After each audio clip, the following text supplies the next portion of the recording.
Okay,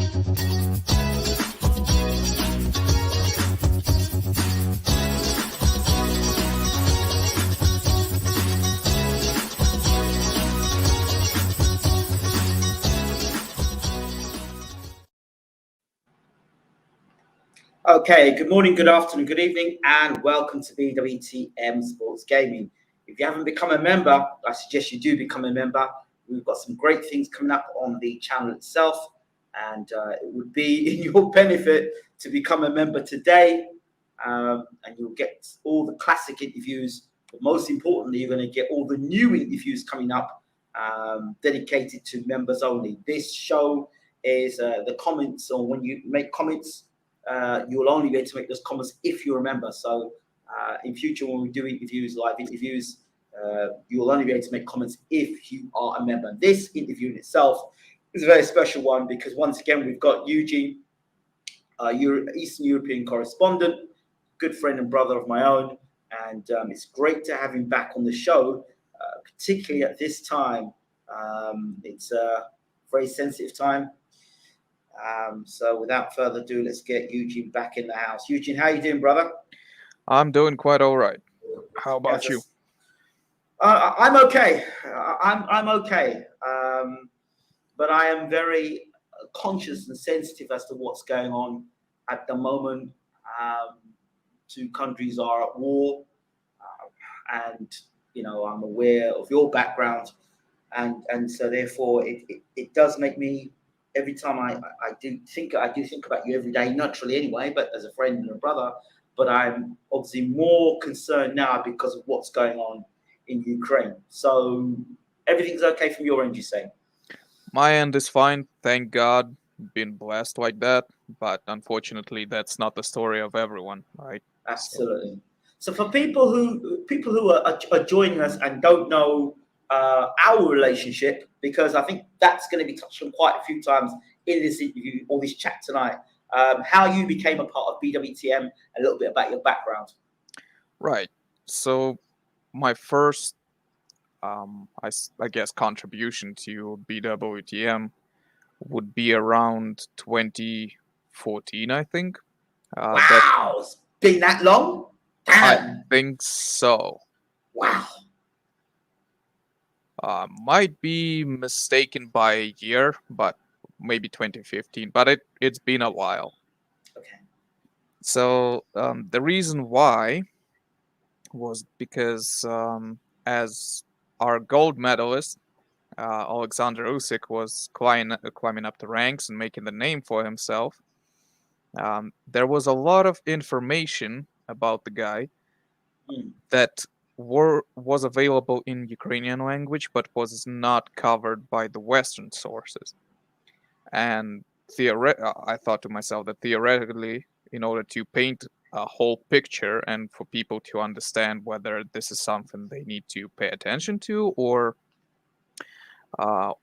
maybe that is something that is just entertaining in general, I decided to have a little go at it and try to translate the articles that would contain some interesting information that I thought would be beneficial to people who do not have access to it in English.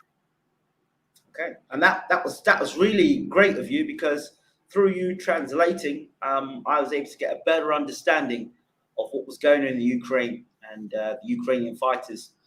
And also our relationship also blossomed with the UA boxing as well, the Twitter page and the Ukrainian boxing news. They covered all of our interviews with Uncle Bashir, so supportive.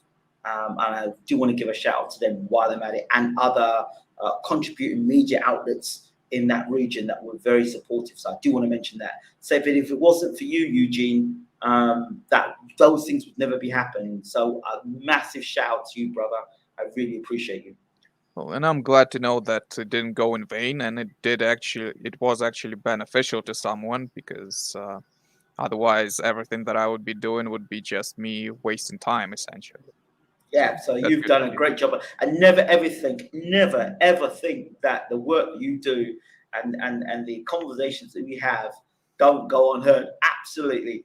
Actually, yesterday or the day before, in fact, one of our listeners, Ibra S, got to give him a shout out very quickly, because he was the one who said, when are you going to do the interview with update on Ukraine? And we have it right here. So shout out. Really appreciate that. And also shout out to Lee Guest, who's also a member. And of course yourself, Eugene, who's a member of BWTM as well. So we appreciate you all for what you do. Right.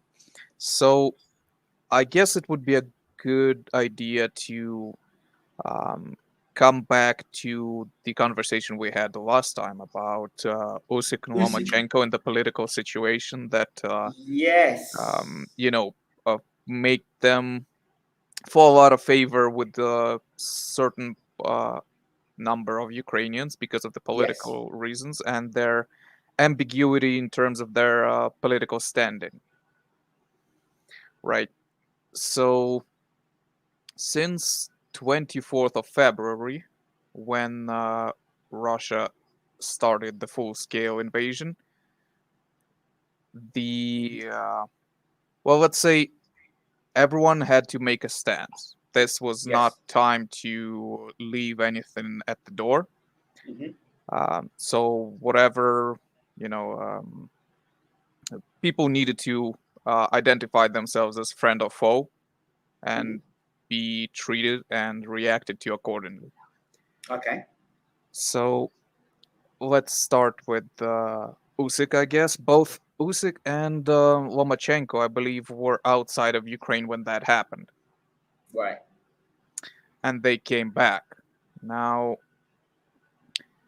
in terms of USYK, I believe his residence is very close to Kiev. It's a suburb. Okay. If I'm not mistaken, it's Vorzel, and that's the place of one of those places that got occupied by Russia for a little while before they pulled back. Wow. So he needed to come back and essentially evacuate his family, because even if he's outside, there might be his wife, children, or even if they were with him, there's still their home, maybe his mother, extended family that he would need to help. And since he's back and his his ambiguity was kind of a point of annoyance with Ukrainians, he needed to announce himself and say whether he's friend or foe, right? So he made a public statement saying that he condemning the war and saying that whatever issue Russia seeks to resolve in Ukraine is not the one that Russia should be seeking to resolve, because that's only the internal problem of Ukraine, whatever it is. And as such, only Ukrainians should be involved in making those decisions. Right. Right. So essentially, he, although not as, maybe abash or aggressively, but he made himself known that he sides with Ukraine. Okay. Now, there wasn't a lot of information coming from him in that span of time, and the situation was shaky because very rapidly Russia advanced towards Kiev and a few other northern cities like Chernigiv. That's actually Sumy. So nobody really knew how bad it was gonna get, right? So that's why a lot of civilians in Ukraine decided to join the territorial defense forces. Now, outside of Ukrainian armed forces, you have National Guard, which is sort of a paramilitary, militarized police force, right? And then you have territorial defense, which are essentially civilians with guns that are not supposed to make direct confrontation, right? They're not supposed to be looking to stop tanks and shoot down jets or whatever, but they're supposed to make harassment moves and control the cities in the um, time of unrest.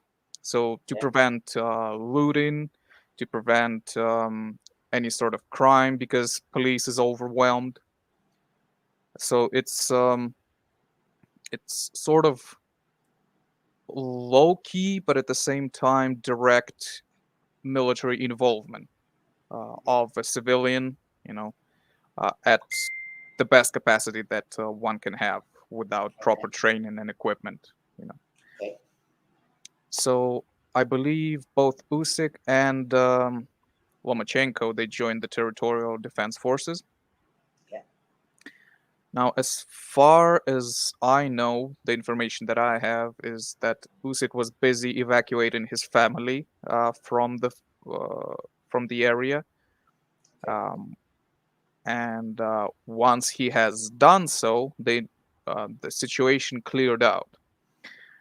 Basically, it was understood now that it will not be all hands on deck situation in terms of fighting, but the effort is still of the entire nation. Okay.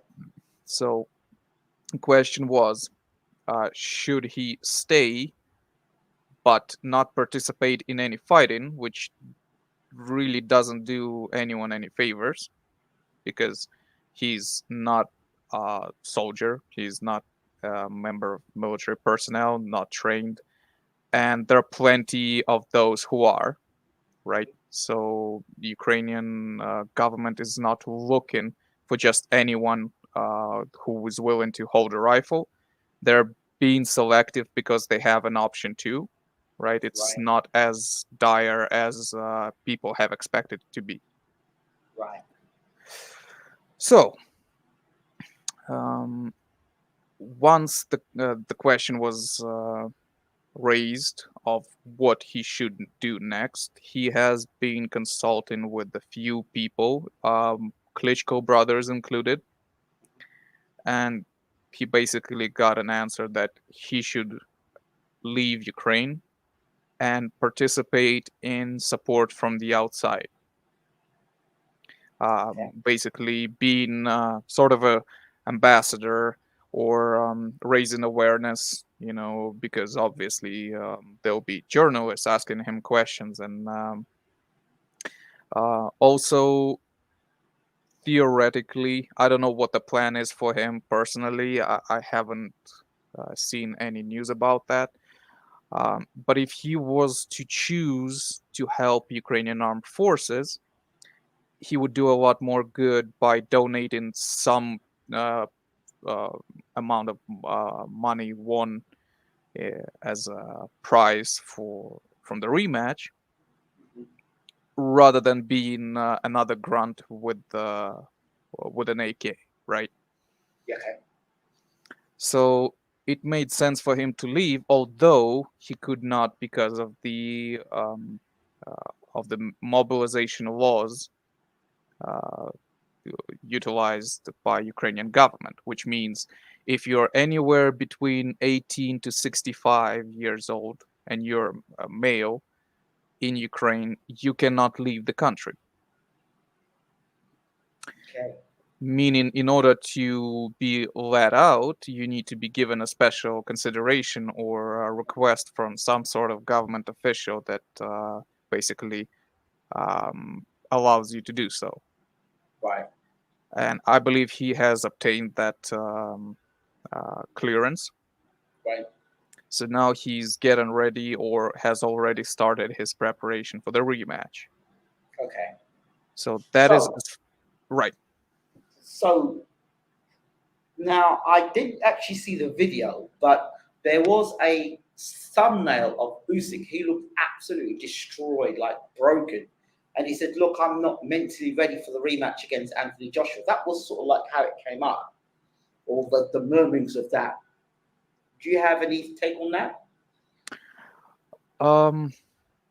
Again, it's very hard to say at which point that was. Right?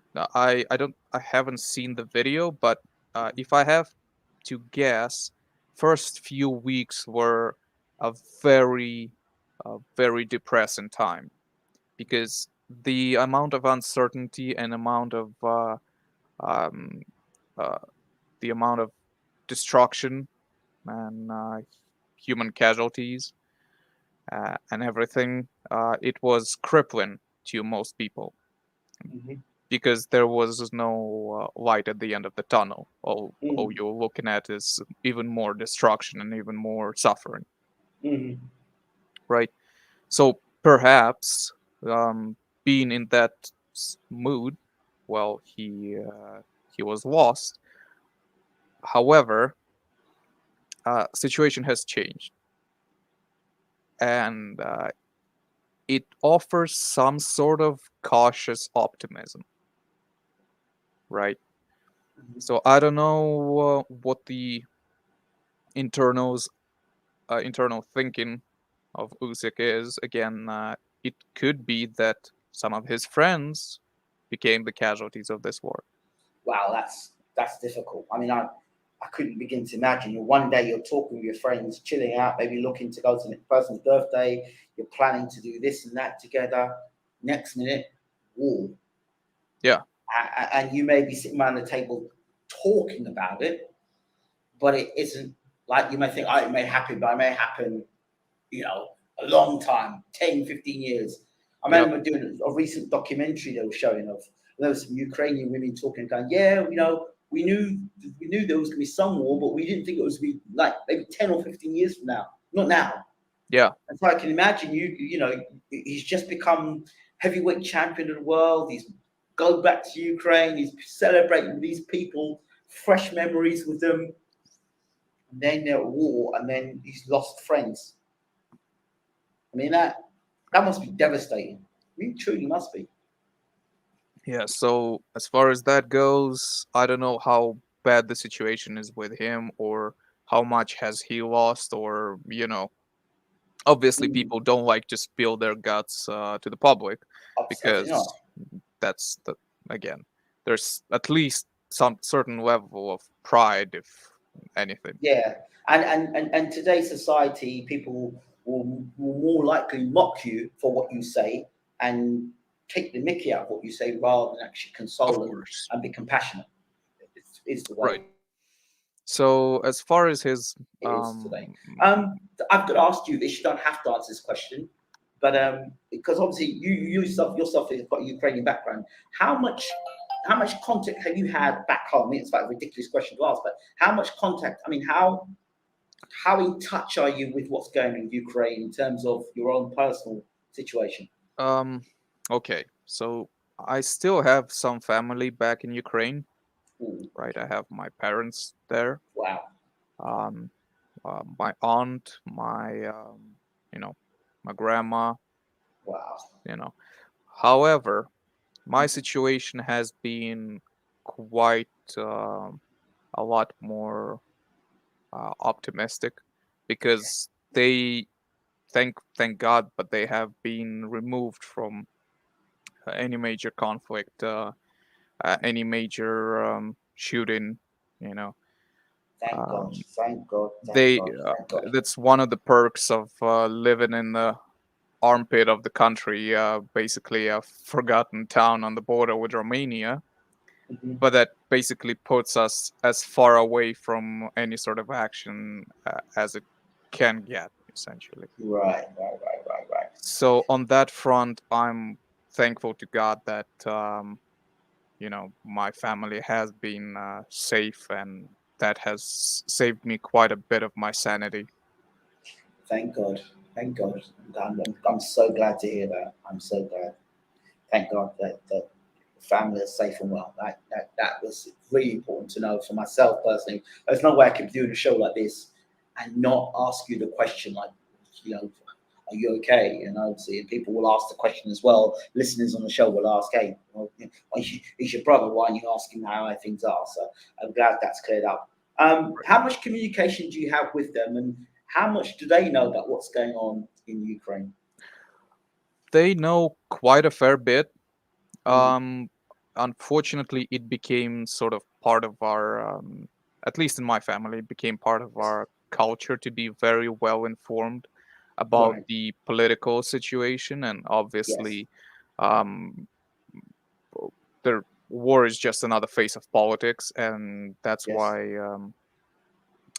you always try to keep yourself updated as to the information that is publicly available. Obviously, nobody has some secret plans from the military, but Right. you can see what's happening around you. Okay.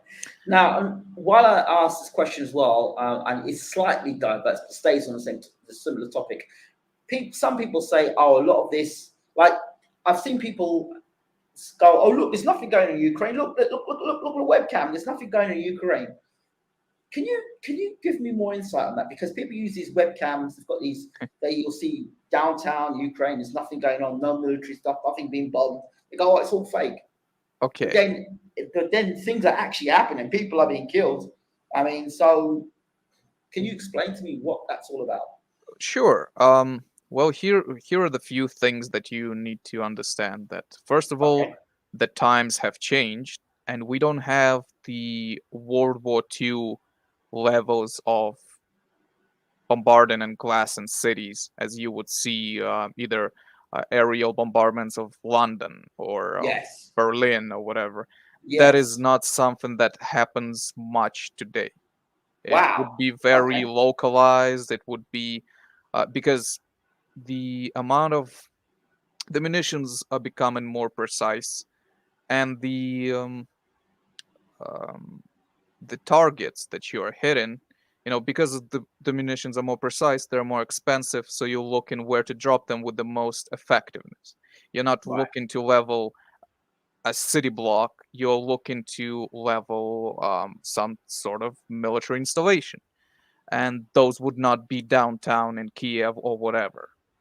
Ah, that's what it is. You see, because as a civilian, you're looking and go watching this. Okay, they show you. They say, look, there's nothing going on here. There's nothing going on here, and you think, that's odd.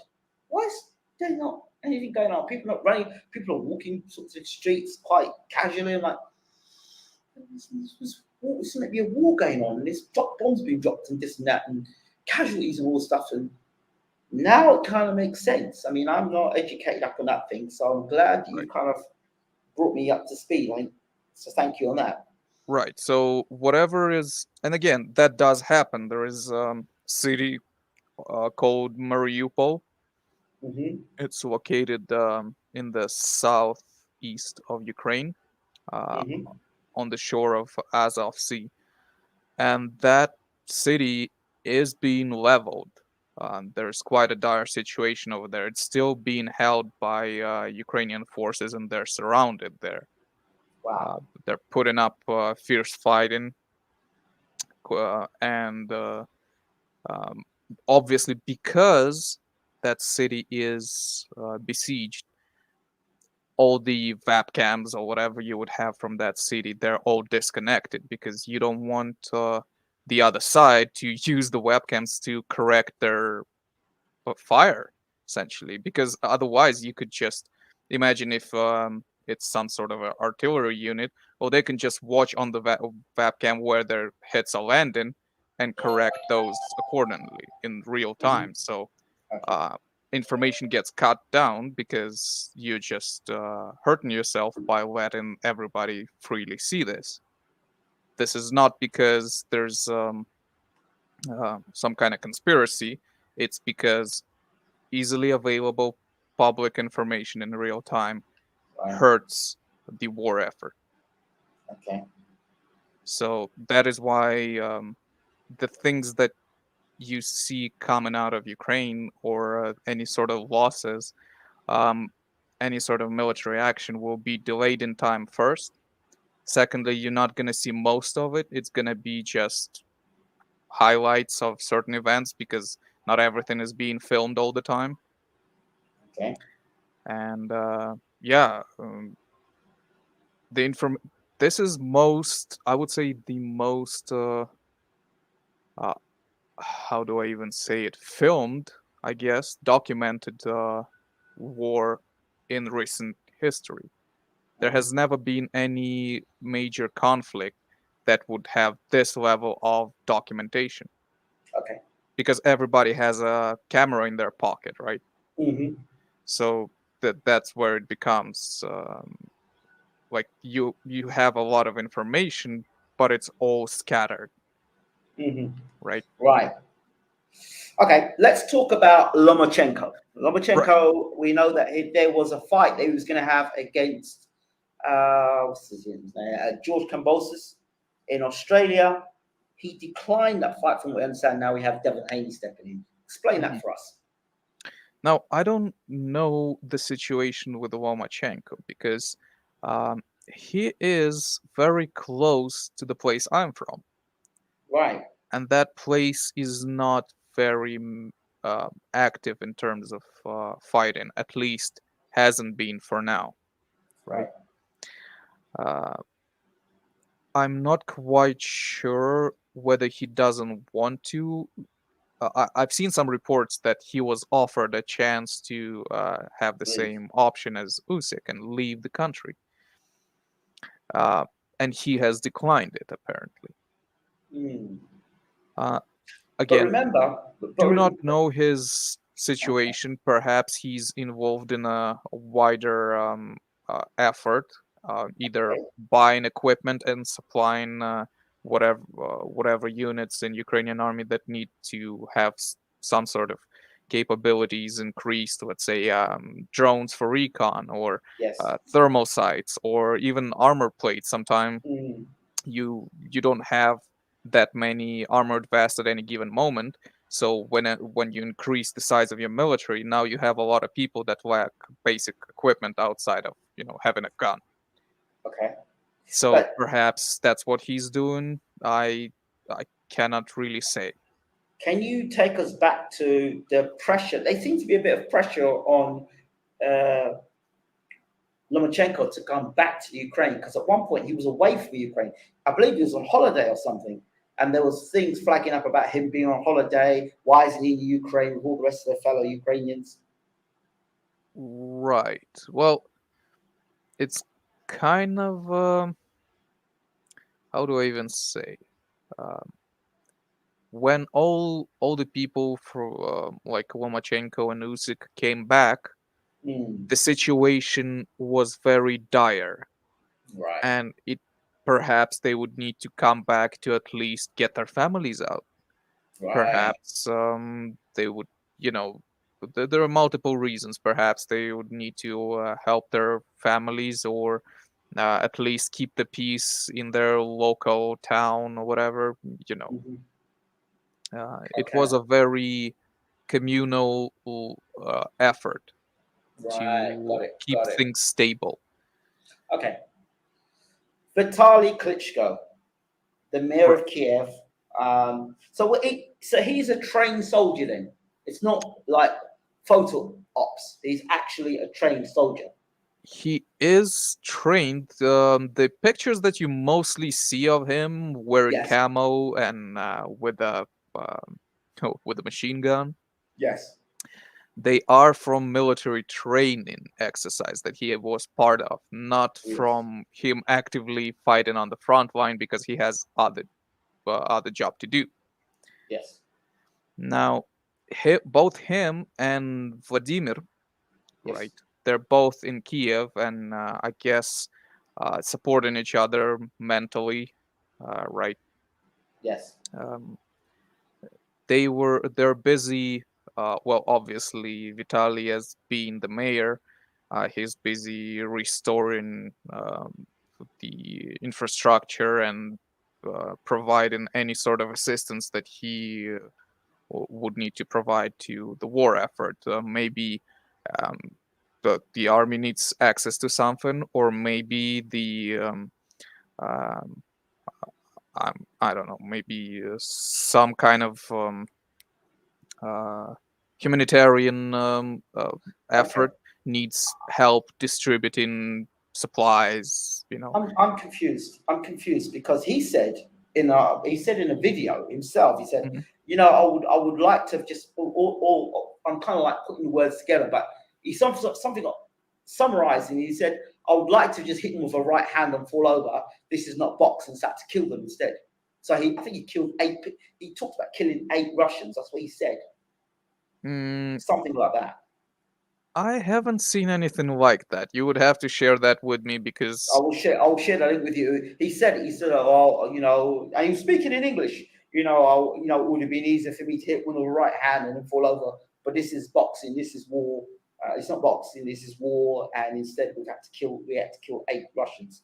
That's what he said on TV. It was 6 to 8 Russians he'd killed. He actually stated he'd killed people. okay, I surprisingly I have no idea what that was all about, so I would like to see that. Exactly. I will definitely send that over to you. So I was a bit confused. I'm like, when you see these images, and of course, I'm probably not the only one. When you see images of Vitaly Klitschko, I automatically think he's on the front line. He's out on the front line, even though he's mayor of Kiev and maybe because he was former heavyweight champion of the world.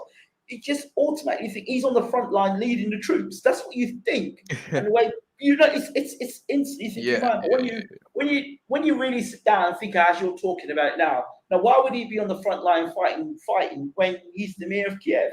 Yes. That makes sense, but maybe it's just I don't. You guess maybe because he's a legend of boxing, you kind of take it outside the realm of boxing and think, well, he's a great fighter. Yeah, he should lead the front line, but it doesn't quite work that way in reality, does it? He's a great boxer. There is a world of difference between those. It's one thing to be hit in the face repeatedly for 12 rounds. Now, it's entire different thing to be shelled with mortars and artillery strikes for 12 months. It is different. It's It takes very different. yes, It's and very it takes different. different type of people to do that job. Absolutely, but of course, you think. Well, I would think, and many boxing fans would think, yeah, Vitaly's leading the troops. Tyson Fury said the other day, if he ever goes to war in England, he'll be on the front line leading the troops. And you think to yourself, That will be a very short military career. There's a lot of Tyson to get shot. So yeah, just saying, you know. yeah. It's I guess it's just, and you can't really fantasize about war because it's just the wrong thing to be doing. But just you hear the name Klitschko, you associate that with boxing, you think, well, he's leading the troops. He's like, well, what's Vladimir doing? Because if Vitaly is the mayor of Kiev, Vladimir obviously is a very important person in Ukraine, obviously, Right. And the brother of Vitaly. So how does that work? So outside of being a mental support to his brother, Yes. which I would imagine if there was any time where Vitaly needed support, that this would be it. Yes. Outside of that, he's also a sort of public face of Yes. relationship with Western, I guess, political actors. So, for Right. example, because he speaks both English and German, Right. he's able to leave the country that he has done a few times now and meet with Right. people and describe them, bring the information to them firsthand, summarize for them what's happening and what they can help with. Maybe Right. organize some kind of humanitarian aid, some medical supplies, refugee help, whatever needs to be done. So Okay. there was a picture of him meeting with Schultz, right? Right. I believe that's the new chancellor in Germany, correct? Okay. So because he has been based out of Germany for the last 15, 20 years, Right. he already has a foot in to talk to the correct people and maybe see if they could help, the Right. people who are fleeing the war zone or help, provide some sort of help to the local structure. Let's say hospitals are out of medical supplies. Maybe Yes. they, somebody from the West could help. But in order to focus on that issue, you need somebody to do the legwork, right? Okay. So that is another type of job that he's doing. While Vitaly's attention is basically on the city, he has a direct line to his brother, which has a direct line to whoever it is he has connections to in the West. Right. Now I'm understanding things more. So okay, so I've seen Lomachenko dressed in, just like a soldier, but he actually hasn't been actively fighting.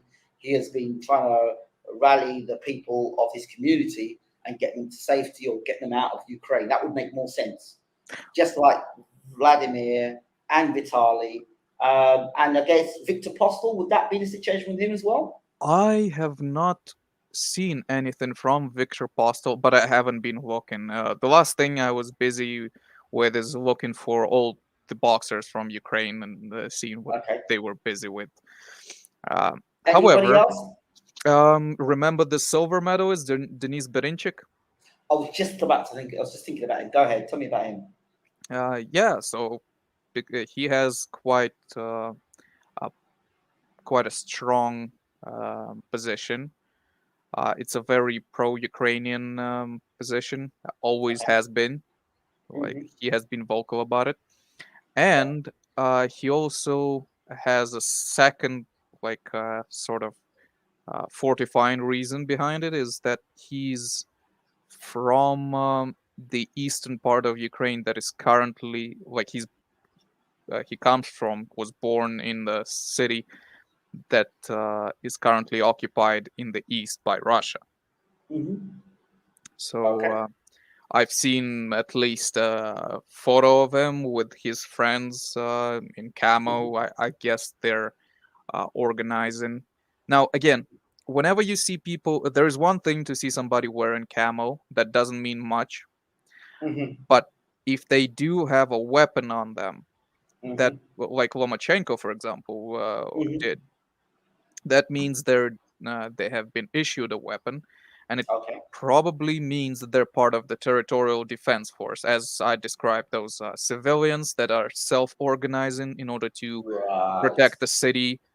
Sometimes there are troublemakers of the internal sort. There are people who are looking to make diversions. There's basically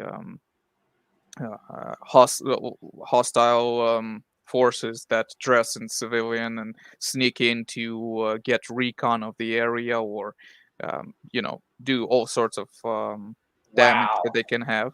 So because of that, those territorial defenses are busy with rooting out anyone who's How would they know if somebody's speaking fluent Ukrainian? There are ways to do it. Obviously, the linguistic issue is one of them. But because here's the thing, some of these people are not local. They come from Russia, for example. Right. And it's quite easy to root them out because pretty much everyone in Ukraine is bilingual and can speak Ukrainian and Russian. And despite whatever anyone can will tell you, those languages are different enough that it's very easy to spot somebody who's speaks even the way Ukrainians speak Russian is different from Russians. So there are tricks how to identify a person who is not local. And for example, in Canada, we have sort of a similar thing, how Canadians differentiate between themselves and Americans. Right. There are sort of subtle things, but on the next layer, we have that the languages are different. And if you say something in Ukrainian to a person, they will understand unless they don't, which is a red flag. And that's how you root them out. Right. And also, there is where was it? What do you call it? Curfew. Right. So after a certain time, only the people who have been cleared to do so can be outside. Okay. Right, so mostly it would be people of territorial defenses or military or police. So if you see somebody lurking around and they fail to identify themselves, well, Right. that's a cause for investigation. Okay. Okay, so let's talk a little more. This conversation could go.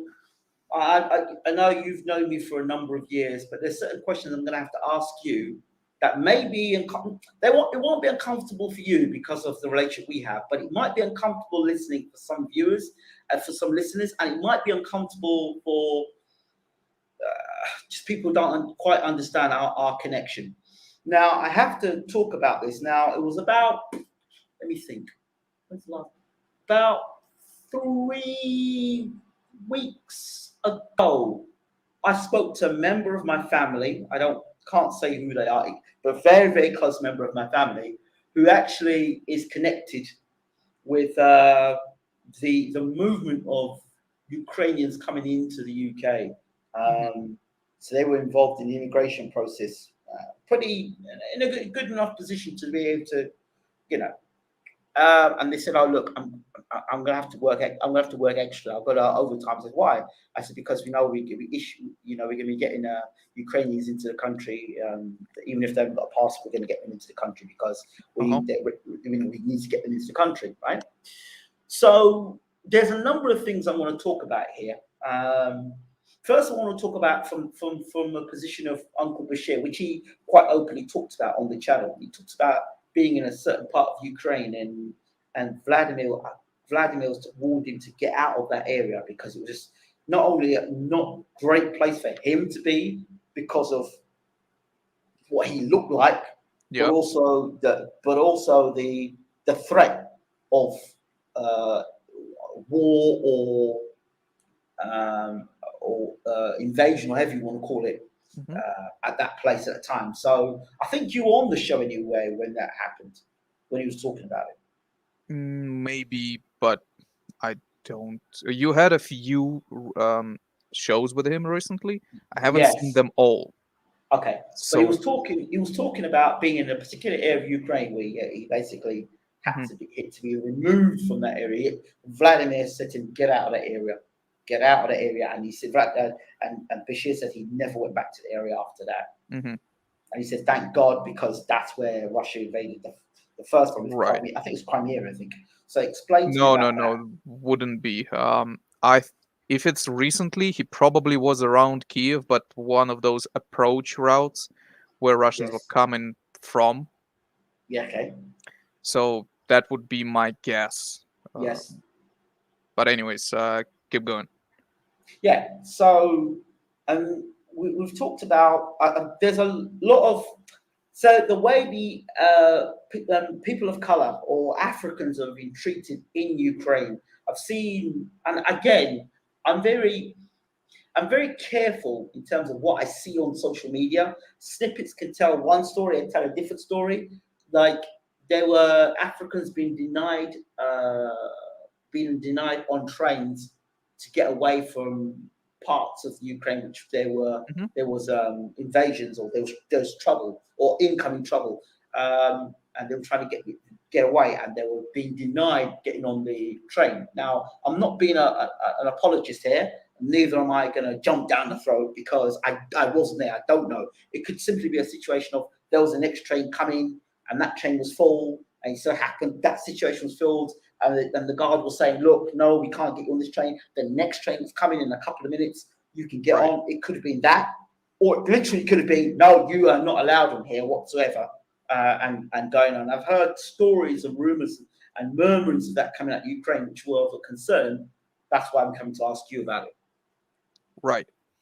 So from what I've seen, a few reports, the situation was as follows. There were, despite Ukraine being quite a homogeneously Eastern European country, meaning everybody's white or at least some people speculate whether the Eastern Europeans even count as white. Whatever, that's their prerogative.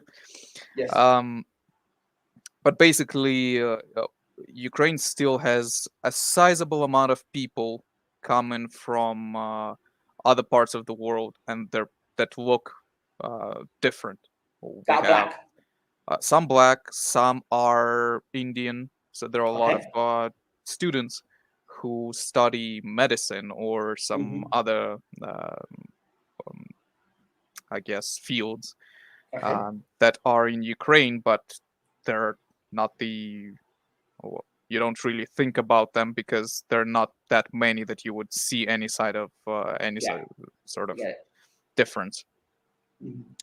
So when the whole uh, when the war erupted, Mhm. there was an evacuation effort, bringing everybody outside the major conflict zones and Mhm. out west or over the border, depending Okay. on what the situation is in each individual case. Mhm. However, Ukraine being a very,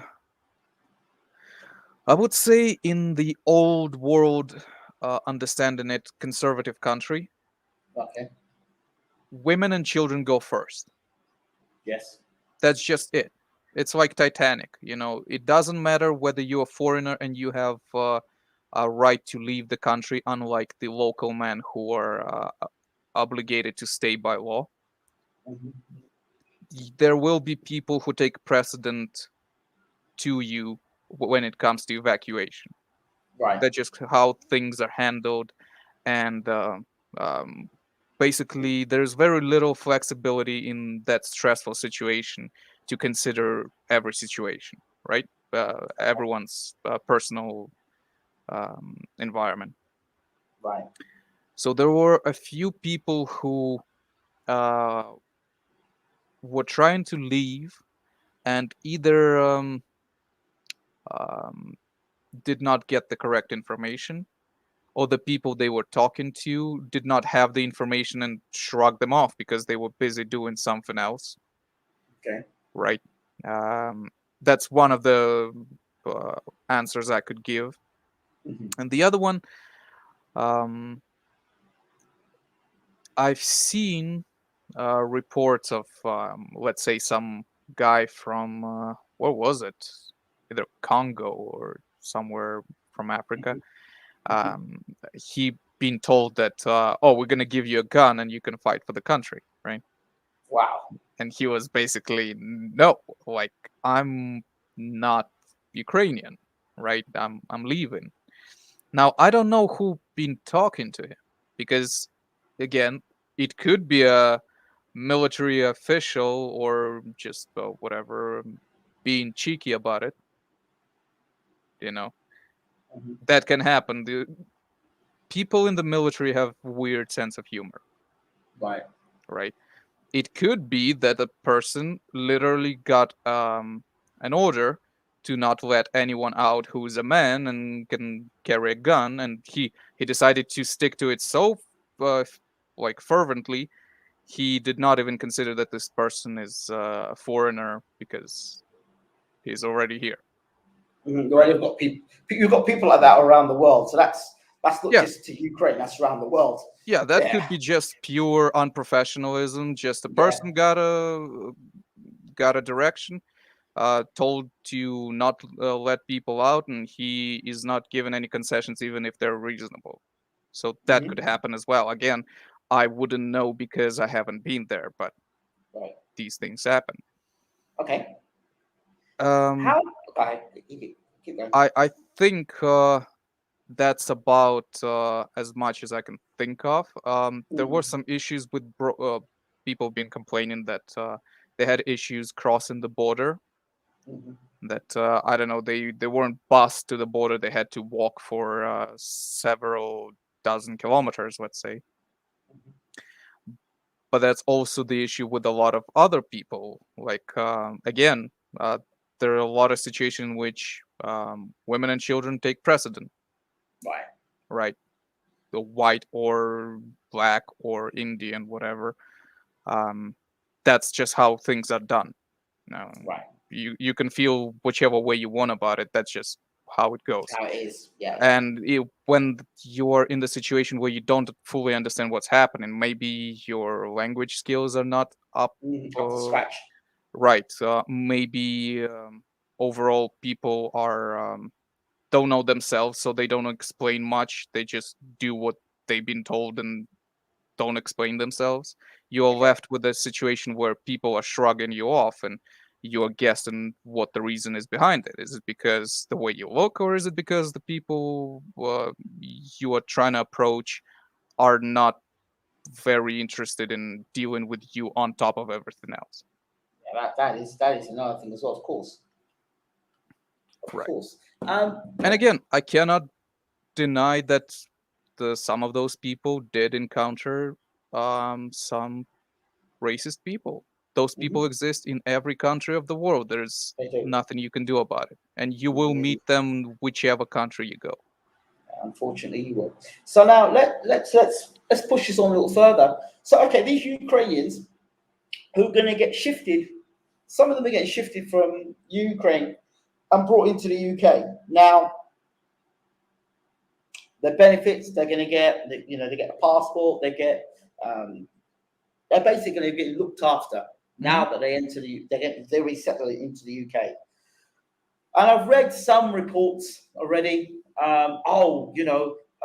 These Ukrainians, it's already started. These Ukrainians are coming into the UK.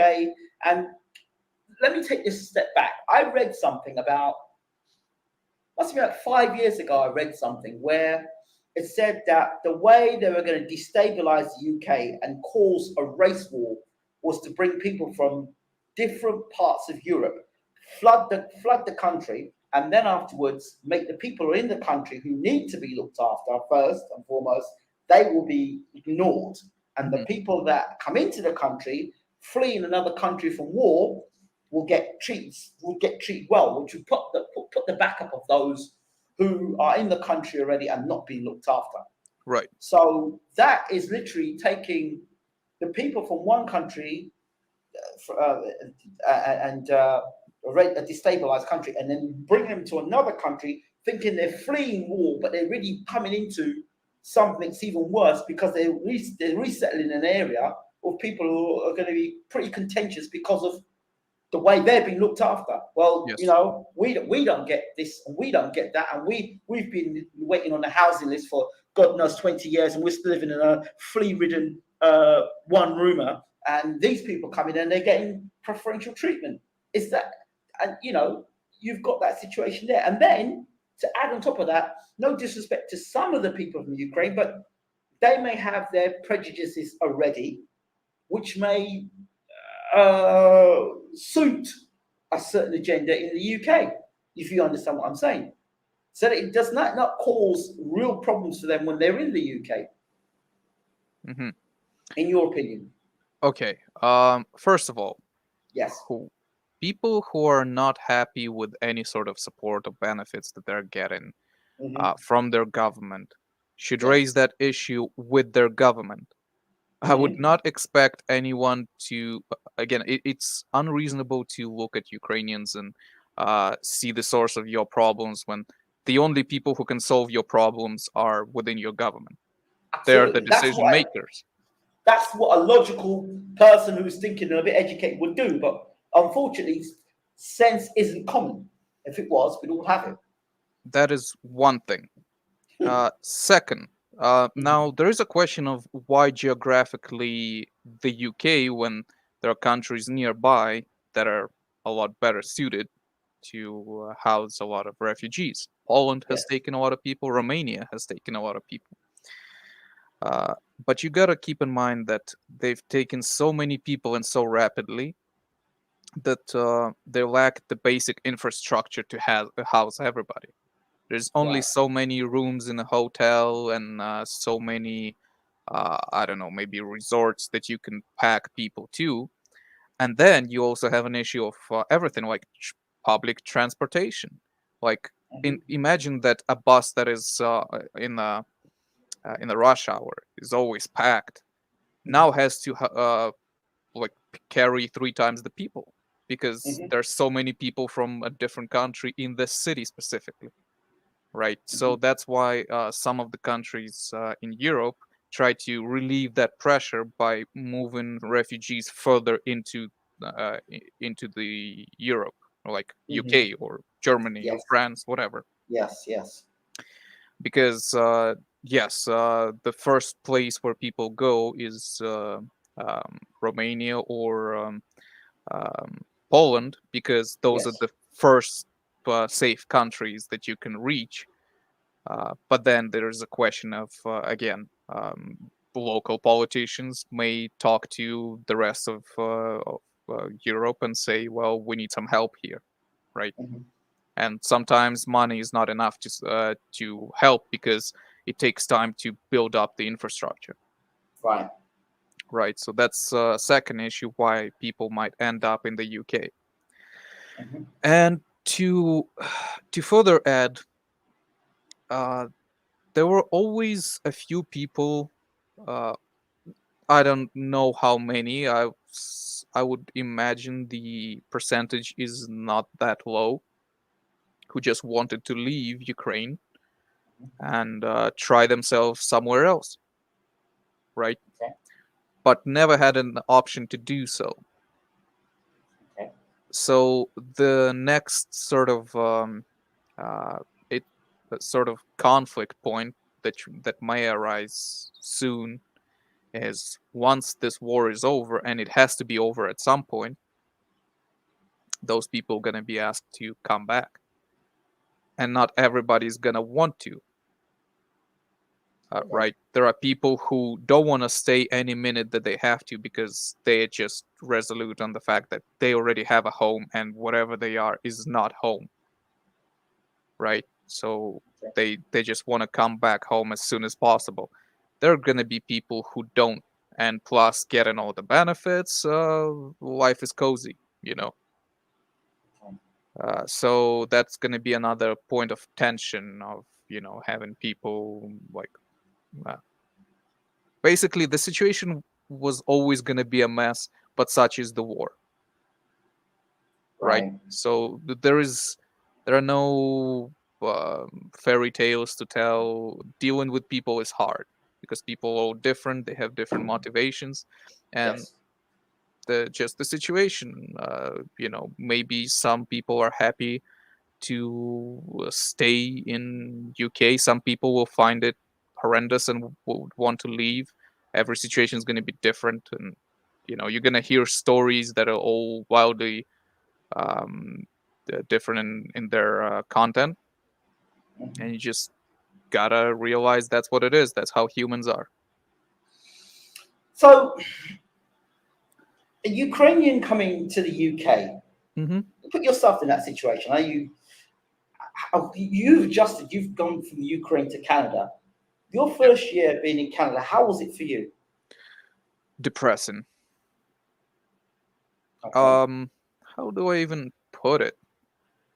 The thing about being uprooted from one place that was Mhm. always familiar, and no matter where you are, it always sort of similar. You can move from Mhm. one city to another, and it's not the same city, but it feels similar, right? Right. uh Leaving your place and going to a completely different environment where people um speak different language that, again, you might not be that fluent in, or Okay. not at all, depending on the person, right? Right. um, Everything is different. Uh, from the weather to the food to whatever, you might be homesick for a few items, let's say from groceries, that you would not be able to find, and Mhm. it just piles onto that mood of, things are bad from back at home. I'm getting updates that my friends or my family are getting in a bad situation, and there's no way to get comfortable here because everything is so different. I might as well, not fit here at all, because Wow. it just requires me to change so much to embrace all of this. Mhm. So most people, like the real refugees, I would say, the people who just want a safe place to get by for a little while till things settle down. They will seek to leave just because they do not feel like they fit. Um, Even with me, like it took me a while to get accustomed to Canada because if you really think about it, the anything cultural, like people grow up watching certain shows and certain sports, and the topics that you talk about, they all going to be different with a person from a different part of the world because the culture is so different. So you never feel quite well at home, really. And it depends like how much of that matters to you. Like with me, it took me some time to um, rearrange certain things, get accustomed, and things that I don't care about. Well, yeah, I don't really connect on those issues, but um, I can see that a lot of people gonna find it very difficult to adapt to a new environment. It's a painful process. And the language barrier. Those people who all their life have just been speaking the local language. Mm-hmm. They have no, they're happy, they're settled. They never thought in their wildest dreams they'd be coming to the UK. And now they're in the UK or, Yeah. you know. Like again, people who want to come to the UK, they would be learning the language. They would be They would thinking have about to. what they like about UK. You know, kind of preparing themselves for the whole endeavor. People who had to do it, well, I don't know. It's yeah, it's a very bad situation to be in. So That's for why me, so many people feel more comfortable being, let's say, in Poland, because Poland and Ukraine are well, a lot more similar than Ukraine and UK. yeah, yeah.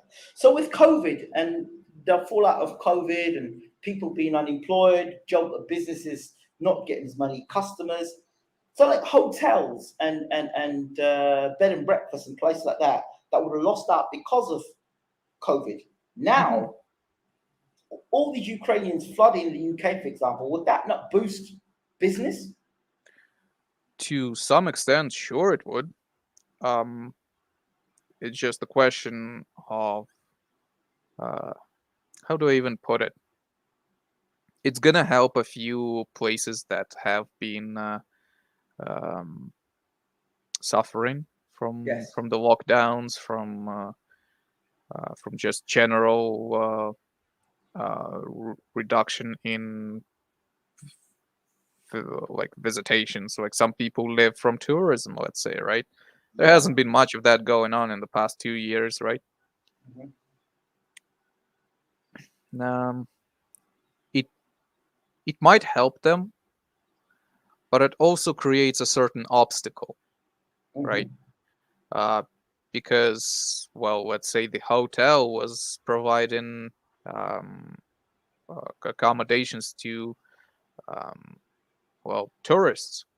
Yeah. Now the hotel is all booked up, and the tourists is looking to the places that are left, and the price is through the roof because they're the only places that can that have a free room, right? But So these they people might not become. go for it, Uh-huh. and okay, well maybe hotels gonna rise up, but the transportation companies or whatever they're gonna see a dip because people are not uh, going there, Mhm. right? It's so again, economics is a very tricky mechanism that shouldn't be messed with. Those people who would get these hotel rooms now, all these bed and breakfasts, they'd be seen more of it as a number than as actually people because of COVID. Had there not been a COVID situation, which is unfortunate, had there not been a COVID, I think these people might have been treated better. But now it's like people want to get their businesses back up. So each person that comes through the door is like a number. And if we can just pack the hotel, all we have to provide is a bed for them and breakfast, and that's it. Do you understand what I'm saying? They can cut costs that way to get their money back. So it might be a bed, but it might be end up being very uncomfortable as well, because they're thinking, right, we should keep these guys here. They've got nowhere else to go. They've got to stay here, and they are more of a reliable booking over the next 3 to 4 months, 5 months, 6 months than they are tourists that's going to come for a week and go. Right. So how does that work out, you think? Well, the thing is, I don't know. That's the thing. To some people, it's a very opportune moment, and they're gonna be looking to exploit it. To some people, it's gonna be a huge point of annoyance. I would imagine, from what I heard, for example, that the wait times in the NHS, for example, right, Yes. are quite uncomfortable. Like the Right. system manages to provide people, but it's not as rapid as people would want. Now imagine you have people coming from another country in large numbers uh, that require medical assistance, right? Because some of them coming from to from being shelled or something. Some people are coming, maybe with pneumonia and whatnot. Now you're gonna see an influx of basically for every country that experiences influx of people this rapidly, gonna suffer in terms of infrastructure, and that's gonna annoy a lot of local people big time. Well, that's a concern I have. So another thing is, in the media, as you've noticed, that people come from Ukraine, and they've highlighted a lot. People come from Ukraine. It's not their fault, but media have highlighted this. So people from Ukraine, yeah, we've got to do something about them. But people from Afghanistan or from Africa, they're shunned, and even their countries at war. What's your take on that? Well, I've seen this comparison, Yes. and one of the things that I was thinking in my head was the reason why Ukraine gets so much support and gets like so much of the world involved is because, first of all, the direct proximity to Europe. Like basically, every city has a bad neighborhood, Right. but that neighborhood is over there. Now, if that's my neighbor that is getting like drive-bys and whatnot, that's a problem. Now it's within my neighborhood, right? People feel things a lot better when it's close to them, right? Okay. That's why, well, Europe wants to get rid of, well, not get rid of, help the war effort and to make some kind of peace, because it's at your doorstep. The full scale war is going on, right? That hasn't happened in Europe for quite a while. Like the scenes that you see have not been a reality for Europeans for some generations. Right. Now another thing that I guess certain people feel sort of bitter, sort of confused, sort of whatever about is you have, let's say, the Americans withdrawing from Afghanistan, right? So the whole country collapses within hours, if not days, right? It just happens crazy fast. Okay. So the perception is, well, the Afghans didn't want Afghanistan because they didn't fight for it. And there is some credence to that, because the only people they were fighting is guys with AKs and sandals. They weren't fighting any sort of military power. So people think, well, I guess that's what Afghans wanted. Let's see, they didn't even put up a fight. And meanwhile, Ukraine is fighting against all odds. So I guess it's not the same, right? So that's that's the kind of perception I'm getting from some people. They're basically saying, we are ready to help as long as you're helping yourself. Otherwise, we're not just gonna walk well, let's say, be a charity for the world and alleviate all the suffering in the world, because it will never end. Okay, okay. My counter to that would be Africans would say, quite rightly, that Europeans have come in and taken from their country, continue to take from their country, and now when they need help, the Europeans have kind of left them high and dry.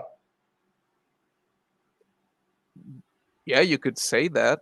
But then again, who, when, these things are a lot easier to pinpoint, right? Because, well, how do I even put it?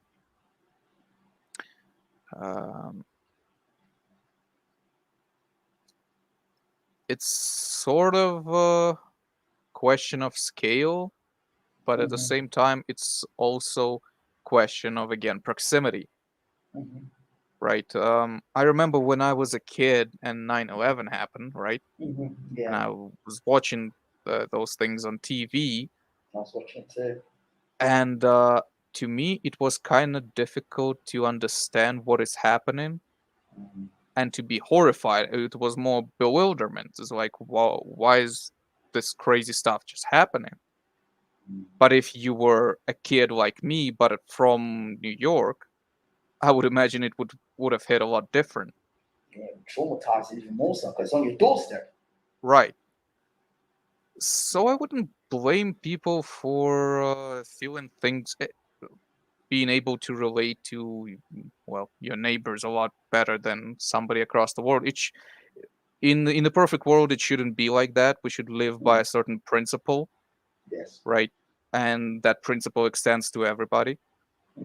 But unfortunately, there is also a big emotional, unrational aspect to it. And, I've just in the whole stream of information, I've seen that there's some sort of unrest in Ethiopia, for example. Yes. But you don't hear much about it. You don't know what the sides are. You just, because there's not much attention to it. So Is it because of the media's attention? Like, being frank, they'll say, well, Ukrainians, the majority of them are white, so we can focus on them. And the media being not so much interested in what's going on in Africa. I'm just throwing it out there, and the way the media is set up. Go ahead. I don't think it's fair to describe it like that. Maybe to some Okay. people, that's it. You're gonna meet some people who say, "Well, I don't care about Ethiopia because it's Africa, so There you therefore," go. right? Yeah, But yeah. I think what Ukrainians have been doing well is showing to the world how bad it is. Yeah. Because when you see, like just recently, when Russians got kicked out from around Kiev, and those suburbs got cleared, we've seen that there were mass murders of execution of civilians there. Let me stop you a second right there. But even you saying that now, if I didn't have the experience I have now, I would have said to you, yeah, you're right. They're exposing that and they're showing that stuff through social media and using their mobile phones. But would you believe that there are a lot of people that are still using Nokia 3210 phones in Africa? Oh, I They, believe you. there's no WhatsApp. There's no video ability on their phones. If you can imagine half a nation of people just using those mobile phones, those type of mobile phones, and another quarter of that nation don't really care because it doesn't affect their day to day. They're just hustling to make money and look after themselves and say, you know what, it's not my war, I don't care. And then the other quarter are like, well, I would talk about it, I would shut out, but I'm just scared or don't know how to use the technology to do that. So you look at that as a nation of people, and then you look at the Ukrainian people who are not a third world country, who are pretty developed, and I'm sure most of the people in the country have got a mobile phone with video camera. I'm sure the percentage of those being able to report the news and get it in and know what to do with it, probably more efficient than those in Africa. I'm not saying those in Africa couldn't, but I'm Yeah. just talking about one being a developed country and one being an undeveloped country.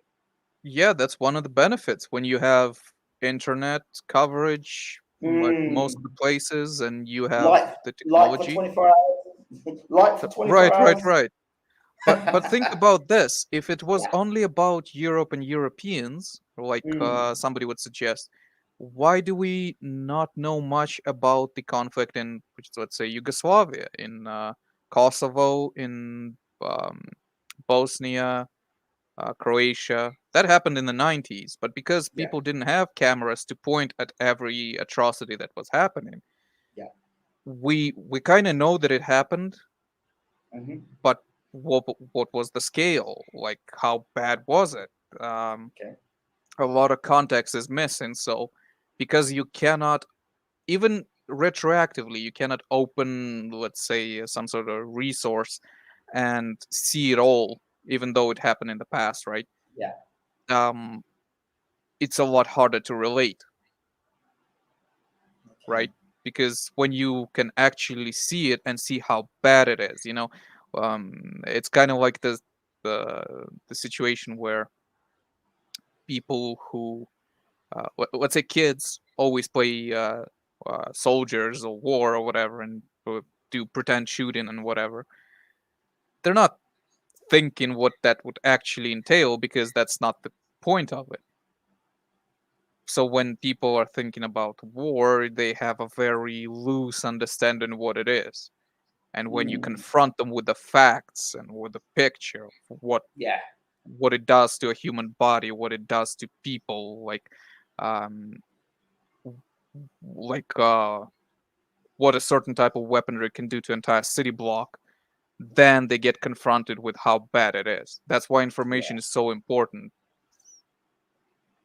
Yeah. Yeah. I mean, look at earlier on. I spoke to you about the video of in Ukraine and looking downtown Kiev and nothing's going on here. Everything's cool. And then Yeah. you said to me, look, mate, it's not. It doesn't quite work like that. And my Well, eyes were open, like, wow. Could you imagine if I'd taken that as a narrative and said, well, in that case, nothing's really going on in Ukraine. And I actually took that on tonight, and I took that approach in while I was talking to you tonight. Could you imagine how this conversation could have gone? well, yes. That's well. First of all, there is a general rule of never argue with people about their lived experiences, Mm-hmm. right? Because you don't know. You Don't know. might be talking to somebody who's pulling your leg and just trying to squeeze a tear out of you for some gain, Yeah, but at the same time, you don't know, and it you might be don't that know. it's actually that bad, right? Mm-hmm. Um, Mm-hmm. for example, I just mentioned that those suburbs, when they got Yes. cleared, we finally saw what was actually happening there. And despite people having cell phones and internet and whatnot, we didn't know the scale because um, there are ways to suppress the mobile communications in modern war. They just essentially create what do you call it? Disturbance in the airwaves, Yes. right? So you cannot send a message out. So Yeah, I understand these that. things are happening and you're filming it, but you need to kind of get that video out of there. Otherwise, what if you get killed? Well, now nobody's gonna upload that video, Yeah. So that's why we will lack in a lot of context and information, and it's very important to document things. Okay. Let's go back to a bit more boxing. Let's talk about BIVOL and CANELO. Not the Yes, fight itself, but BIVOL's Russian, and this fight's yes. been allowed to go ahead. Despite the Klitschko saying this fight should not go ahead, it's insensitive. Your thoughts? Well, here is kind of the approach is next, right? Yes. The problem that um, this situation poses is should BIVOL be held accountable for the actions of his country, right? Right. That's yeah. Who's BIVOL? What kind of decision is he making, and why should he be responsible? That's just a Is question.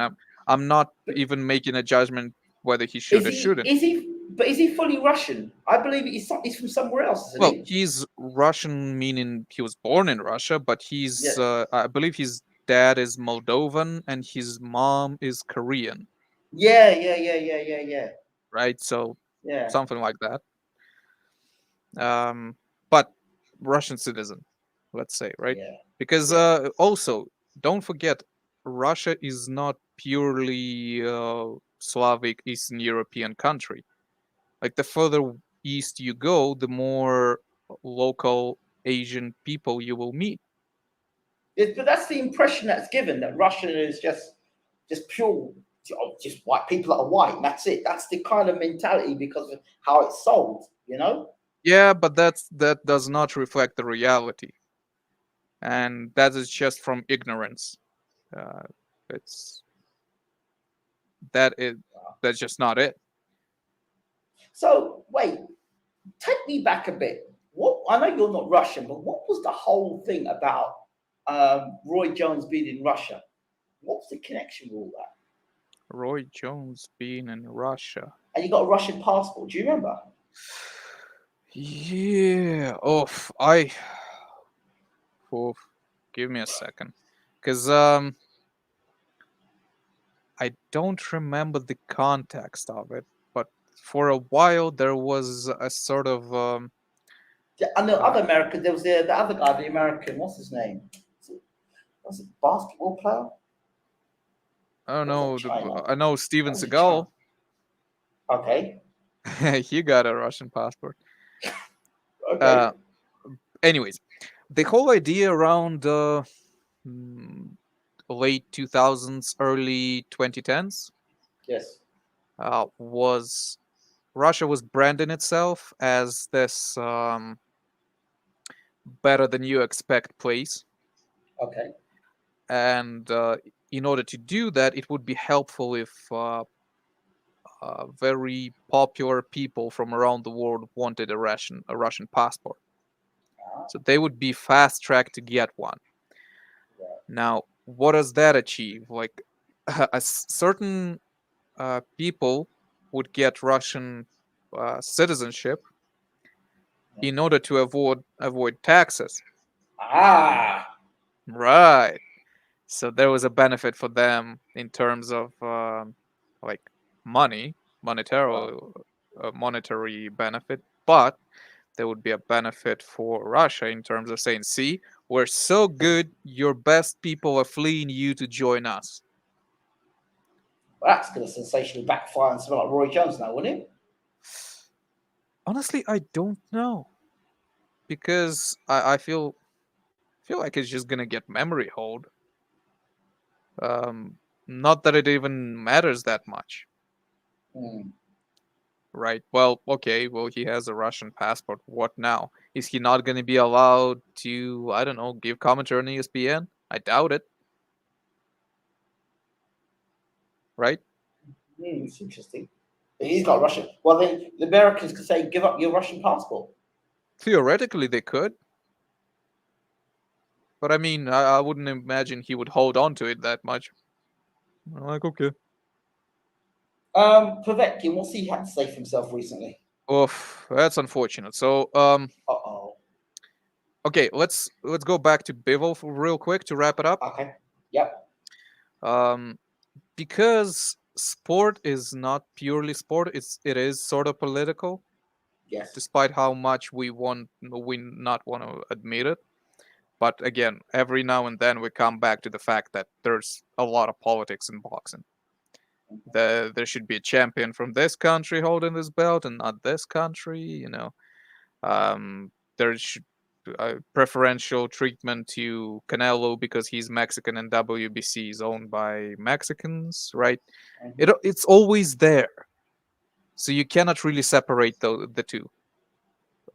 Okay. So should he BIVOL. Should he be banned from boxing or not? I cannot really make that judgment. I don't. I don't. I don't think it helps. I just don't see how that would help. Like, I'm all for any sort of movement that actually helps. I just see it as kind of a middle finger to Russia, being like, "Ha, your people are not going to participate in anything because." I'm like, okay, fine. Like, yeah. So as far as BIVOL goes, if it goes along, I don't see Russia somehow gaining a foot in this whole situation, or BIVOL somehow making a difference. Right? It's people who are not involved in decision making and don't change things, trying to make the change. Like, there was a American association of cat owners, and they had competition. So they banned the cats that were born in Russia from participating in the What? competition. Yeah. That happened. I'm like, guys, that doesn't help. Like, I get that you want to do something, but sometimes maybe do nothing. Because at that point, you just discredit the whole thing because it looks like a tantrum, not like a relief effort. What did those cat? What did any of those cats do? Wow, they were meowing too Russian.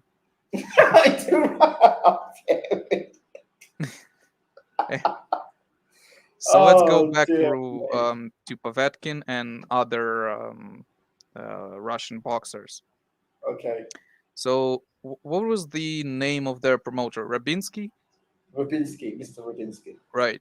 So his entire stable turned out to be quite thoroughly rotten Uh-oh.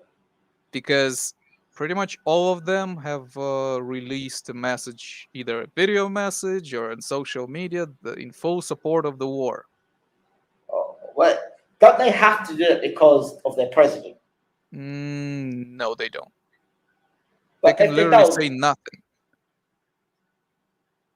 but saying nothing is as good as saying something.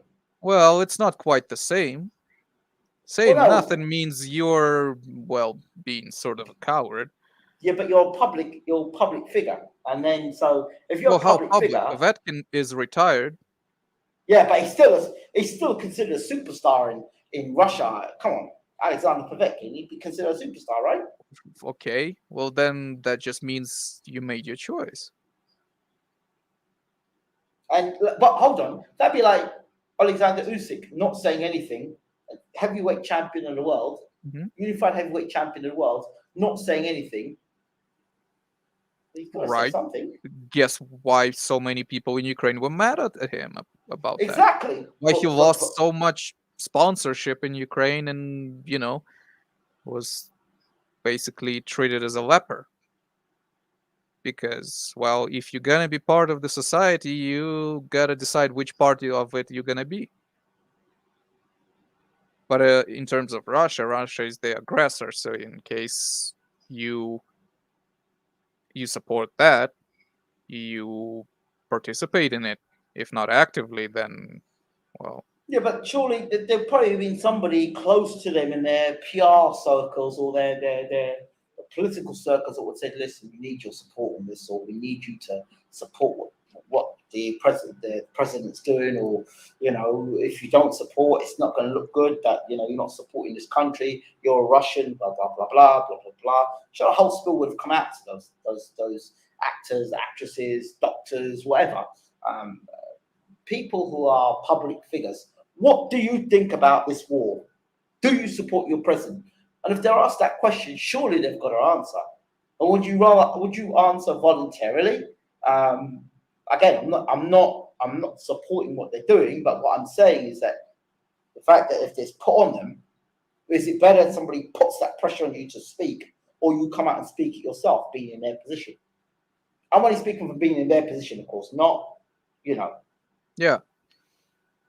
Again, there are ways to be political about it.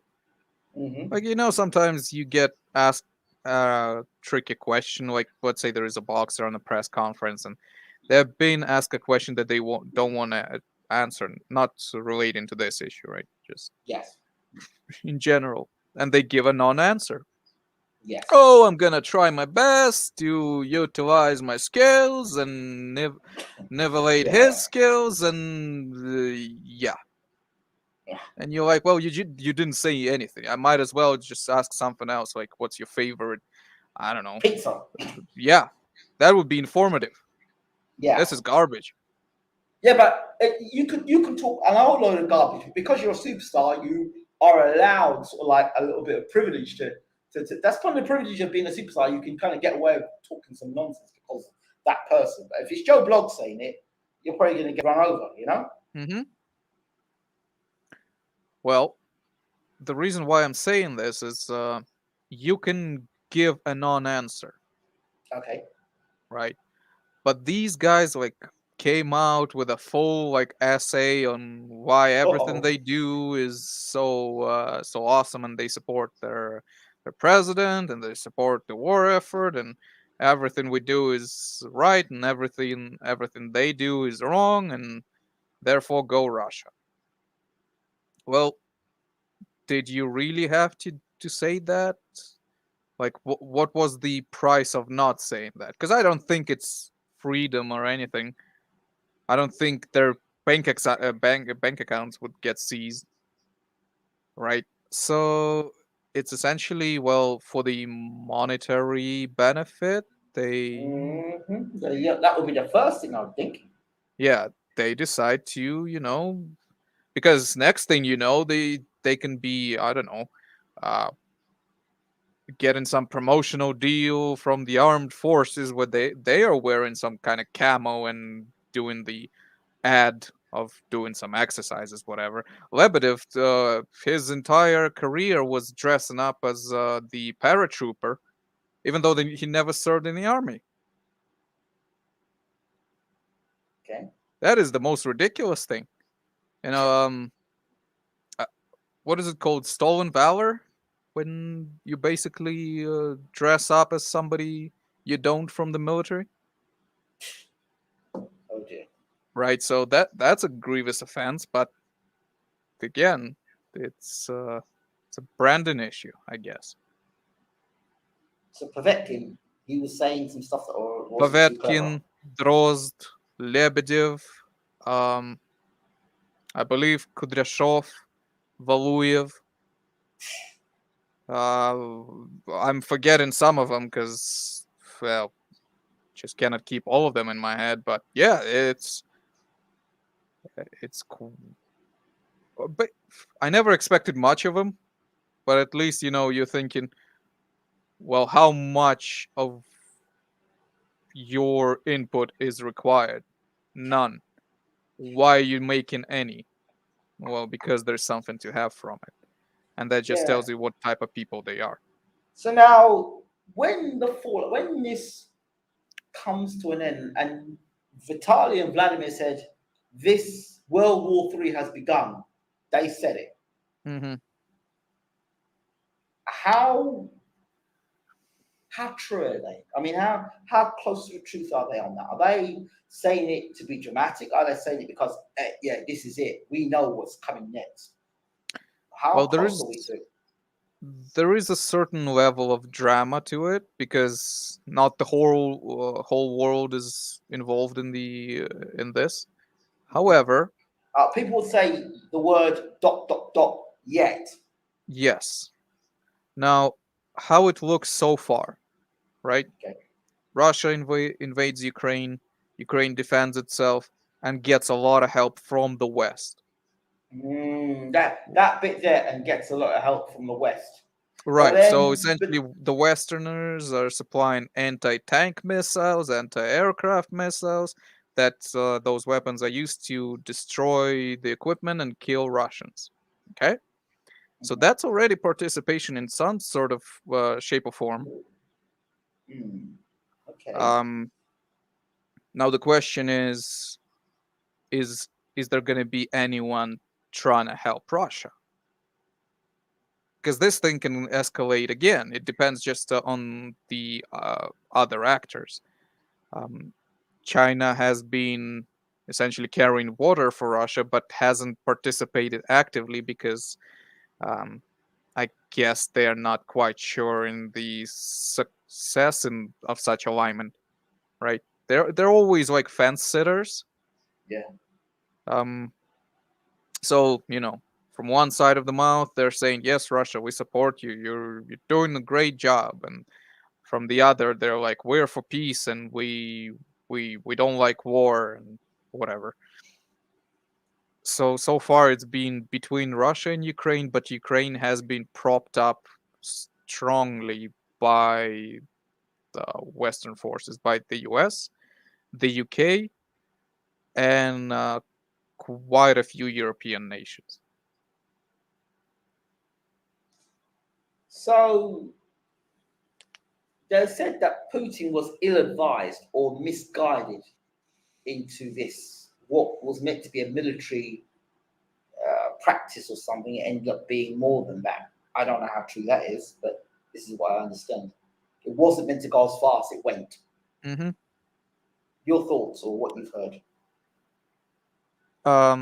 He was okay. My thoughts are this: he was ill-advised in terms of what Ukrainians would do in case this situation happens. He expected the same situation that happened um, in Afghanistan. Okay. Americans leave, and whatever Americans are not present with boots on the ground, it means that place is ready to fall as soon as you push it over. Okay. All right, so he comes in with full force. We're gonna have it within a couple of days, and it turns out that no, it's actually a lot worse than you expected. Now, Putin is ill-informed because he's always told the type of news that he wants to hear. That this is sort of like a verified, unverified fact that people around him always tell him what he wants to hear, or they won't be around him. Okay. So it's more almost like a boxer going into fights with a big what's the word? A vulnerability, but yet Right. being told he's got a great chin, but really got a glass chin. Right. Oh dear. And then going in with big punches and getting knocked out, and then being told afterwards, no, well, you didn't really get knocked out. You kind of fell. Right. You were drugged. And if you think about the persona that Putin has been projecting, like how everybody been treating him, is that he's this brilliant mastermind and he's a judo master. He always uses your energy against you, and he's so smart, and it's all fake. And it's been achieved by basically him always showing up where the victory is and sending some kind of idiot to collect all the L's where where everything is bad. Oh wow. So Wow. that's why all of a sudden you start believing your own hype. Wow. Wow. And it's just a bad situation all around when the truth comes up. Wow. Well, what about the Ukrainian his prime minister Who's that? or his president? He's Zelensky, right? Zelensky. Yeah, he seems like the good guy. He seems painted as the good guy, and talk to me about him. That's a story that shouldn't be true, but it is. So Zelensky, he started as a comedian. Comedian. Yes. Really? Wow. Okay. Joe Rogan for president, I guess. Okay. But he started as a comedian and been doing all right. He'd been quite popular, making a few appearances in some movies. Not like any sort of important or good movies, but light-hearted comedies, whatever. Ukrainian movies we're talking now. Yes. Okay. Some Ukrainian, some Russians, because it hasn't always been that we were at each other's throats. Okay. Maybe we should have, I don't know. But it's just there were other times before the war. Okay. Before 2014, basically. Okay. So he has been around, he has been a public person for quite a while. Now, in 2017, I think that's the year, he has sort of late night TV show that he also uses to make sketches, and sometimes, like just recently, he made an entire show on Netflix. Well, he made it not for Netflix, but the Netflix bought the rights for it, so you can watch it. And he made a show in 2017, 2 years before he became president, about running as a president as a joke and winning. Oh wow. And then in 2 years later, he runs and wins. Oh wow. What a joke. Yeah, that's a good one. Yeah, I didn't see that coming. But Wow. yeah, basically nobody expected him to become president because, well, kind of ridiculous. I mean, it wouldn't be the first time in history when an actor became a Ronald president. Reagan? Reagan, right? Yeah. But y- it's just hard to kind of put it together with, even in hindsight, it doesn't really make much sense. Mhm. But yeah, Zelensky makes a show about running for president as a joke, winning. Then 2 years decides, you know what? Let's try again, but this time in real life, and it works. And it turns out that he's a lot braver than anyone expected, because uh, the Western allies basically told him, "Well, we offer you evacuation. We can get you out of the capital, Kiev. Situation looks bad," and he said, "Nope, I'm staying." Wow. Yeah, the quote was, "I need ammo, not a ride."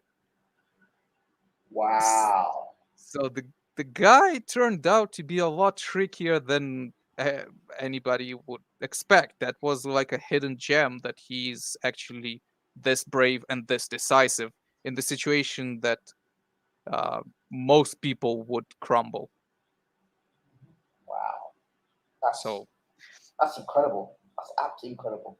Never known it. So now, just to close off, where do you think this all for when the dust settles and Ukraine and Russia kind of what will happen with what do you think will happen with the sport and fighters, boxers, and how will that be? Football, how will relationships be, and what do you think will happen with all this? I think people will adapt. I think the war in Ukraine will cool down. It won't stop, but it will take this strange, kind of toned down, almost manageable pace. Where it's not active shelling and destruction everywhere, but localized. Sometimes there are shots here, sometimes over there. Uh, and then people will get used to it.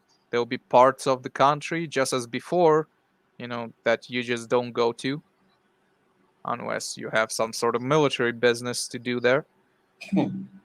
And the rest of the country will continue existing as it is today. Unless there Wow. is going to be some sort of peace agreement, because there have been Talks.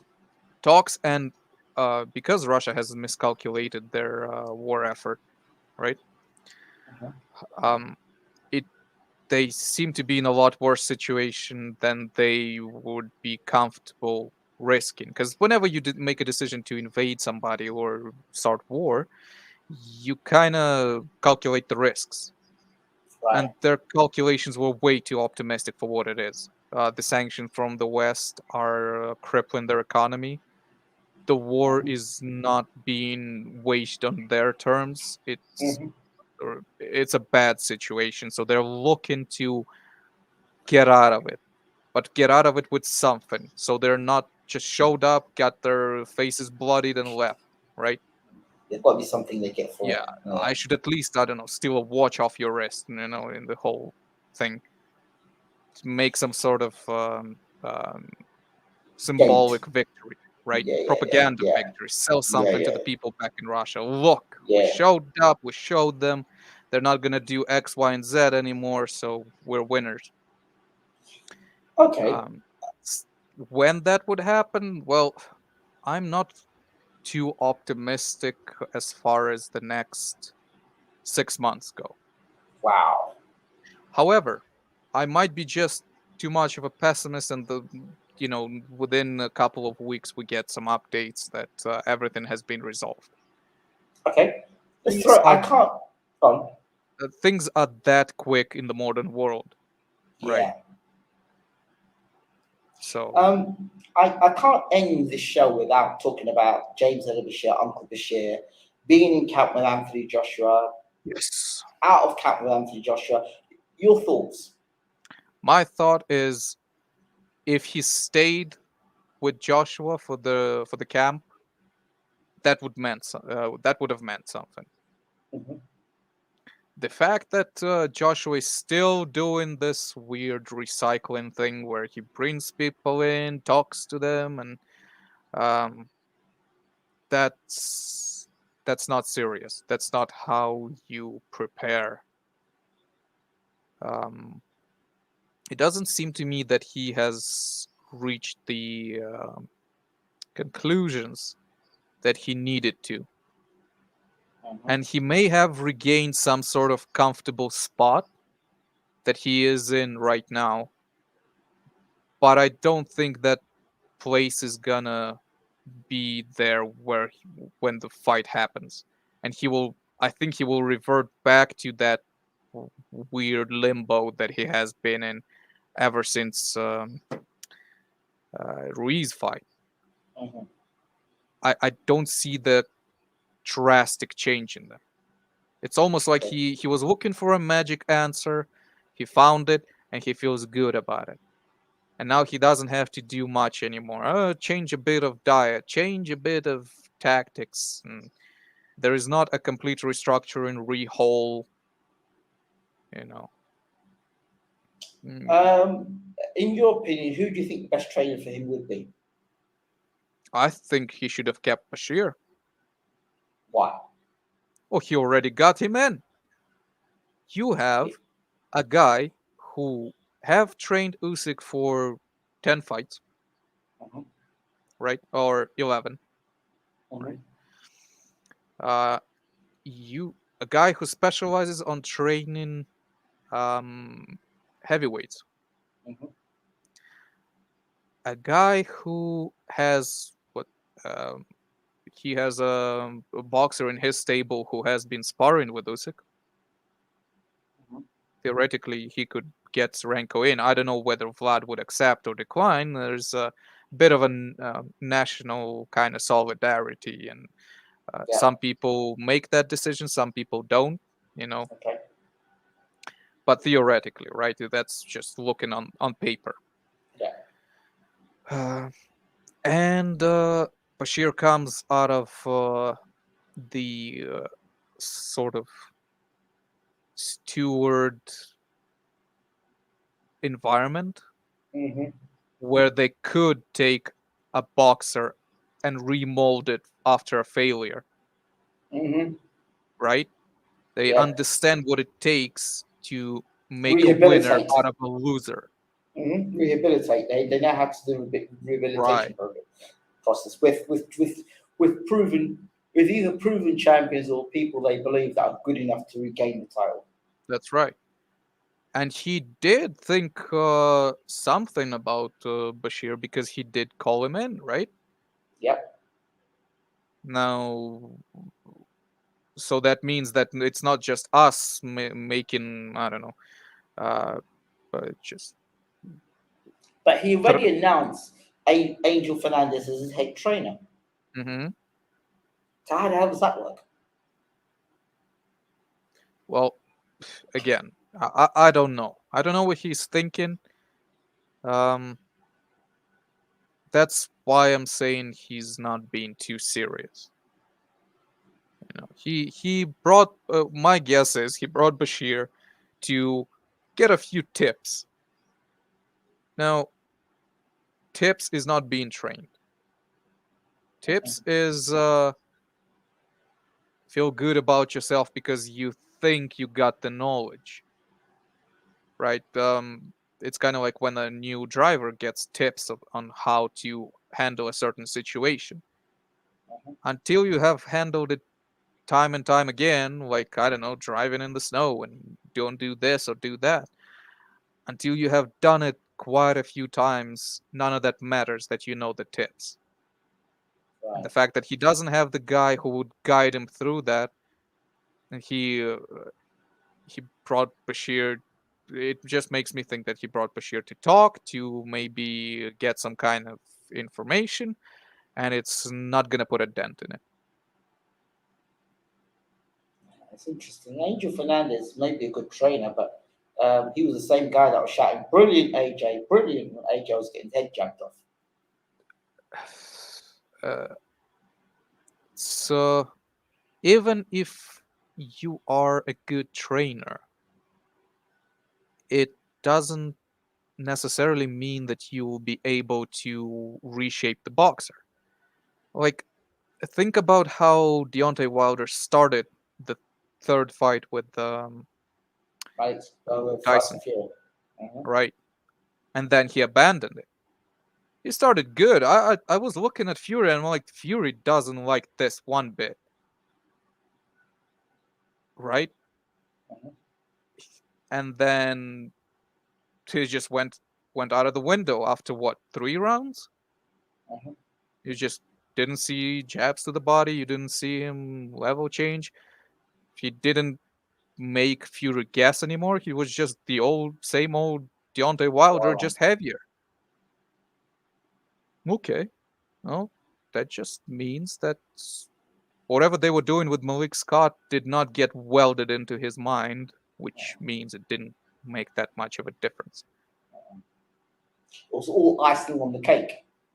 Yeah, it was, the special program started, and again, because it didn't reprogram him, he'd been sticking to it until he felt some way uncomfortable and just reverted to what he knows. Yeah, absolutely.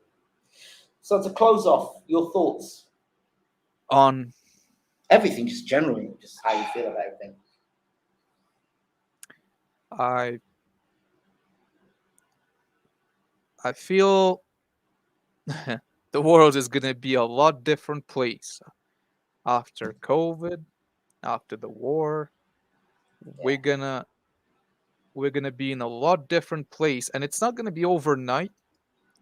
But when we're gonna be looking back at things, how people treat politics and boxing, how people treat movement between countries, it's gonna be different. It's kind of like we're gonna be like the people who remember how it was to fight before 9/11, right? Yeah, of course. Be like, oh, this wasn't always the case. Let me give you an example. Walking down the street a week ago, 2 weeks ago, about a week ago, I would usually walk past and this guy would come and want to sell me a face mask, and I'd pay for the face mask to enter the mall. Mm-hmm. Now that same guy, I walk past, he's selling the same face mask. I say to him, we don't need face masks anymore. That person now is out of the job. Yeah. In a snap of a finger. 1 minute, that person was very important. Now that person is. Do you understand? Yeah. How things have changed so quickly, and they can change that again. That's in 2 weeks. How things have changed, because 1 minute the government says, well, you know what, the restrictions are there. The next minute they say the restrictions are no longer there. Yeah, and to even compare, I was driving across Canada, right? I go from one province to another. Mm-hmm. You don't even sometimes notice that you went from one to a different one. Mm-hmm. But in one province, you have mask mandate. So you go to get yourself some fish and chips and whatever, you have to put on a mask. Then I drive over to the next province. I stop to buy gas. I go to pay for it inside. Nobody's wearing masks. I'm like, you guys don't have a mask mandate over here? They're like, nope, haven't had it for weeks. Wow. I drove over a border that I didn't even notice, and things are that different. Wow. Wow. Wow. So yeah, Change. just prepare for unexpected. That's what I say. Absolutely. And you know what? Bro. There is something that we should end on. Yes. A lot of people in Ukraine did not expect the war to start. Anyone to be so cruel and evil to all of a sudden start destroying a country and killing people and ruining their lives and their fates. Yeah. And it happened nonetheless. So never take for granted where you are, being safe and happy. Treat those moments preciously, because they are a luxury. Absolutely. I will say that. I would second that, and appreciate who you have around. You never know when the next time you'll get to see them could be the last. So yeah, I understand that very well. Eugene, thank you so much. And thank you for taking the time to explain to us all about what's going on in Ukraine. And as well, I'd like for you to tell me what would you like to how would you like to title this video?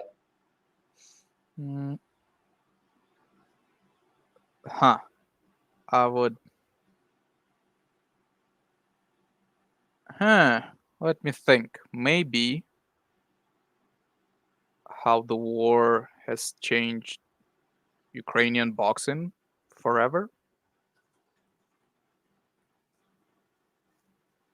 Or, I don't know, maybe the life of a boxer in Ukraine. The life and times that's of fair. A Ukrainian boxer. Yeah, that's fair. Ukrainian boxer at war. Oh yeah, that's a lot better. The life and times of a Ukrainian boxer at war. Yeah, that's kind of a good summary, because we touched most of them and how that affected them, what they were doing, and what they still have to do. Yeah. Okay. Eugene, thank you so much. I appreciate you. You're very welcome. It's been a pleasure. Thank you again. Okay. Thank you so much to everybody that's been watching. Of course, if you are a member, or if you're a member of BWTM Sports, you can go back and listen to this video or watch this video. And if you're a member, of course, you can chat. If you're not a member, then we would definitely strongly suggest that you become a member. Okay, that's it. Thank you so much.